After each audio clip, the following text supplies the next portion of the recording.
কাজ করতে করতে হঠাৎ করে এমন একটা দৃশ্য আমার চোখের পড়লো যেটা দেখে আমি পুরোপুরি হতভম্ব।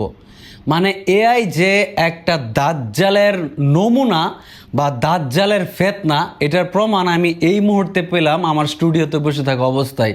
মানে এই ব্যাপার নিয়ে অনেক ওলামায়ে কেরাম ওয়াজ করেছেন, মানুষকে বুঝাইছেন যে এআই টেকনোলজিটা আসলে দাজ্জালের একটা ফেতনা।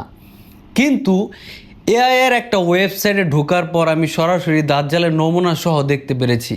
আপনারা জানেন, যারা কন্টেন্ট ক্রিয়েটর আছেন এবং যারা কন্টেন্ট দেখেন, আপনারা হয়তো জানেন যে অনেক এআই এর ভিডিও রিসেন্টলি ভাইরাল হচ্ছে। তো আমি এই মুহূর্তে আছি, এদিকে আসো, আমি এই মুহূর্তে আছি ফ্রিপিক একটা ওয়েবসাইটের ভেতরে। এখানে আমি এআই দিয়ে কাজ করতেছিলাম, ফটো জেনারেট করতেছিলাম। আমার যেহেতু স্টোরি চ্যানেল আছে, অনেক স্টোরি চ্যানেলের জন্য আমাদের অনেক ফটো জেনারেট করতে হয়, মেকিং করতে হয়, ওগুলো দিয়ে আমরা বিভিন্ন ক্ষেত্রে আর কি ইউজ করি আর কি। যাই হোক, তো এখানে আসছিলাম একটা ফটো দিয়ে ভিডিও তৈরি করার জন্য।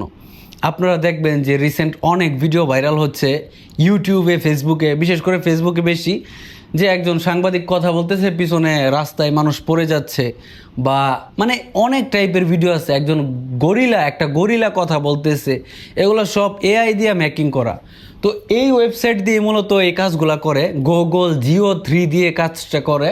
ফ্রিপিকের আন্ডারে এটার অ্যাক্সেস আছে, আমরা ফ্রিপিকের সাবস্ক্রিপশন পারচেস করে আর কি ইউজ করি। তো ফ্রিপিকের সাবস্ক্রিপশন কিনে ইউজ করি। তো এখানে কাজ করা অবস্থায় হঠাৎ করে আমার এই পেজটা ইরোর দেয়, ইরোর মারার পরে যে দৃশ্যটা আমি দেখতে পাই সেটা হচ্ছে এই যে দেখুন, এই যে ইলুমিনাতি, এই যে এক চক্ষর লোগো কিন্তু এখানে দেওয়া আছে, এক চক্ষর লোগো এখানে দেওয়া এই এআই ওয়েবসাইটে। সুতরাং স্পষ্ট বার্তা তারা অলরেডি দিতেছে আমাদেরকে, এটা সম্পূর্ণ দাজ্জালের একটা ফিতনা। আর আরেকটা বিষয় হচ্ছে, এআই যে উদ্দেশ্যে তৈরি করা হয়েছে সেই উদ্দেশ্য হয়তো বা আমরা অনেকেই জানি না। কারণ এআই আপনার কাছ থেকে আপনার টোটাল ডাটা অনেক আগে হয়তো বা কালেক্ট করছে, অথবা যারা নতুন এআই প্রবেশ করতেছেন বা এআই নিয়ে কাজ করতেছেন, ঘাটাঘাটি করতেছেন, তাদেরটা আস্তে আস্তে নিতেছে। আপনি কি খেতে পছন্দ করেন, কোনটা অপছন্দ করেন, কোনটা আপনার ভালো লাগে, কোনটা আপনার খারাপ লাগে, কোন জিনিসটা আপনি ভয় পান, কোনটা আপনার কাছে আনন্দের বিষয়, মানে সব ডেটা আপনার কাছ থেকে নিতেছে। এআই টেকনোলজি এমন একটা টেকনোলজি যেটা, মানে আমি আমার স্টুডিওতে এখানে রাইট নাও বসে আছি, এইখানে আমেরিকা থেকে ড্রোন পাঠাতে পারবে এবং আমাকে ইচ্ছা করলে যে জায়গা ফোকাস দিব ওখানে করতে পারবে। কপাল, মাথা, বডি, যেখানে বলা হবে এআইকে ওইখানেই করবে। হ্যাঁ, তো এই হচ্ছে এআইকে বানানোই হয়েছে, মূল কারণ হচ্ছে এইটার জন্য, ওয়ারের জন্য এআইকে বানানো হয়েছে। আর আমাদের হাতে তুলে দেওয়া হয়েছে এআইয়ের প্রতি যেন আমরা অ্যাডিক্টেড হয়ে যাই, এআইকে যেন আমাদের কাছে, মানে এআইয়ের প্রতি যেন আমরা নির্ভরশীল হয়ে যাই। আর এআই যেন আমাদের কাছে ডাল ভাতের মতো মনে হয়, এআই ছাড়া যেন চলা আমাদের জন্য কষ্টকর হয়ে যায়। এআইকে যেন আমরা অতি সহজে অ্যাকসেপ্ট করে নেই। সেই জন্য কিছু সুবিধা আমাদেরকে দেওয়া হচ্ছে, যেগুলো আমরা করতেছি। ChatGPT সহ আরও অন্যান্য যে ওয়েবসাইটগুলো আছে এআইয়ের, এগুলো আমরা অনেক পারপাস ইউজ করতেছি।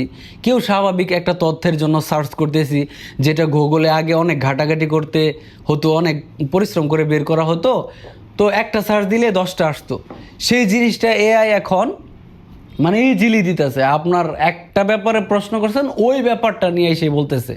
সংক্ষিপ্ত চাইলে সংক্ষিপ্ত বলতেছে, বিস্তারিত চাইলে বিস্তারিত বলতেছে। যাই হোক, অনেক বড় হয়ে গিয়েছে ভিডিওটা।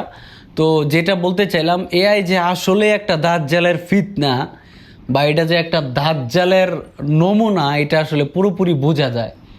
লোগোটা দেখলে বুঝতে পারবেন যে ইলুমিনাতির যে সাইনটা এক চক্ষু বিশিষ্ট, এটা কিন্তু স্পষ্ট ওরা দিয়ে দিছে, অলরেডি শো করে দিছে।